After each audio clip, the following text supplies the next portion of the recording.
ಇದನ್ನೆಲ್ಲ ಸೂಕ್ಷ್ಮವಾಗಿ ಅಬ್ಸರ್ವ್ ಮಾಡಿರುವಂಥ ದೇವೇಗೌಡರು ಬೆಂಗಳೂರಲ್ಲಿ ನಮಗೆ 120 ವಾರ್ಡ್ಗಳು ಬೇಕಂತ ಡಿಮಾಂಡ್ ಇಟ್ಟಿದ್ದಾರೆ. ಇದು ಇಲ್ಲಿಯ ನಾಯಕರಿಗೆ ಅಂದರೆ ಸ್ಥಳೀಯ ನಾಯಕರಿಗೆ ಅಥವಾ ರಾಜ್ಯ ಮಟ್ಟದ ನಾಯಕರಿಗೆ ಘಟನೆ ಇಳಿತಾ ಇಲ್ಲ. ಹೀಗಾಗಿ ಇವರಿದ್ದಂಥವರು ಅದಕ್ಕಾಗಿ ಬೇಸರ ವ್ಯಕ್ತಪಡಿಸ್ತಾ ಇದ್ದಾರೆ. ಆದರೆ ಇದೆಲ್ಲ ಗೊತ್ತಿರುವಂಥ ಬುದ್ಧಿವಂತ ಅನುಭವಿ ನಮ್ಮ ದೇವೇಗೌಡರು ತಮ್ಮದೇ ಆದ ಕ್ಯಾಲ್ಕುಲೇಷನ್ ಮಾಡ್ತಾ ಇದ್ದಾರೆ. ಅದಕ್ಕಾಗಿ ಇವತ್ತು ಅವರು ಹೇಳ್ತಾ ಇರೋದು ನಾನು ಸೇಮ್ ಆಗ್ತೀನಿ 2028ರಲ್ಲಿ ಏನು ಅಂತ ದಾಳವನ್ನು ಹೊರಡಿಸ್ತಾ ಇದ್ದಾರೆ. ಇದರಿಂದ ಬಿ ಜೆ ಪಿಯ ಮುಖ್ಯ ನಾಯಕರ ಒಂದೇನಪ್ಪ ಆಶ್ವಾಸನೆ ಇದೆ ಅನ್ನೋದು ಸ್ಪಷ್ಟ ಆಗ್ತಾ ನಡೀತಾ ಇದೆ.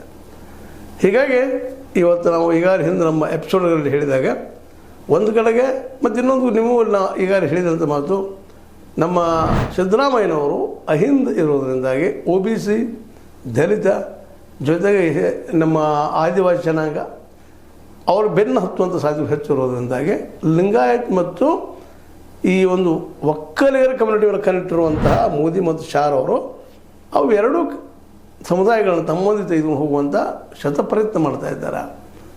ಅದು ಇವರಿಗೆ ಸಿದ್ದರಾಮಯ್ಯರಿಗೆ 2028ರಲ್ಲಿ ಟಕ್ಕರ್ ಆಗೋ ಸಾಧ್ಯತೆಗಳು ಇದ್ದಾವೆ ಅಂತೇಳಿ ಅನ್ನಿಸ್ತಾ ಇದೆ.